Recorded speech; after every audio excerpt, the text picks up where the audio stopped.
start here just with some introductory remarks as to why we're even doing this. And I think it really boils down for me to this phrase here. There is so much noise in the system. By the time we enter this field, we all want to do the best we can. We all work hard. We all do things that we wouldn't do otherwise, like read scholarly journals. And what do I want to do with my free time? Do I want to go hiking in Vermont's beautiful mountains, or do I want to read the Journal of Interpersonal Violence? Well, some of us will make our mistakes on reading the scholarly journals.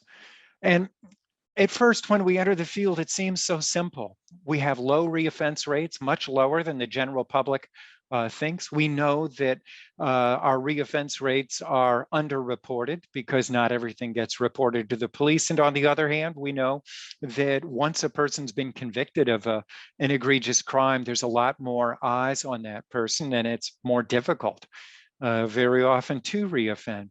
We also know that in our background, we have something called self-assessment bias, where it can be really easy for professionals to think that they know a lot, and sometimes more than they do. In studies of everybody from attorneys to nurses to doctors to clinicians, we all seem to rate ourselves a little bit more effectively than our peers or our clients might us. And then the last piece is that so much of sexual abuse can be circumstantial, that I can do all the greatest work in the world, and if my client gets out and starts abusing drugs or alcohol, which itself can be difficult to predict, sometimes all bets are off. So although we have all these great risk assessment instruments, and although we have great treatment programs, it can be impossible to predict what sorts of things might happen. So with that, I thought I would just start the discussion by saying one reason I'm interested in this is that as a much younger clinician, in the early 1990s, I worked with a kid in a residential program. He had caused some degree of sexual harm and was shipped off to our program. And he was just one of those kids with whom I had a really good working relationship. I grew to like the kid quite a bit in a professional sense of that word. And he graduated our program. And as any clinician would, I wrote up my discharge recommendations that said things like he shouldn't be left alone.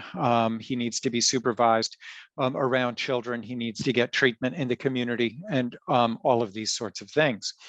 And what happened about 4 or 5 months later is all of a sudden, I was working in my office doing somebody else's documentation, on some other case, and in came my supervisor, the clinical director, and a special liaison to the state from whence that kid had come. And it's the only time I've ever heard somebody say to me, David, there's something we need to tell you, and you'd better sit down. Boy, when somebody tells you you better sit down, then I guess it's probably a good time just to take a seat. And that's when I learned that not only had that kid gone on to reoffend, but that he had also murdered this little girl. It was absolutely horrible. And, it didn't help that the clinical director at the time asked whether the state that he came from had the death penalty. So these conversations, as you can imagine, are very difficult to have. And as they all got up to leave, and, all at once, leaving me to my thoughts, my supervisor turned to me and just said, I am so sorry. So needless to say, I've thought about that kid, not every day, but many days in a week ever since then. And I happen to know for a fact that he's doing life, and he's still in there all these decades later. So I think there's many of us were talking about it beforehand. Obviously, there's any one of these mixes of emotions. And the first thing that we concluded was that our discharge recommendations had not been followed. I'd made really explicit recommendations for how to keep them safe in the community. Not one of them was followed, not one.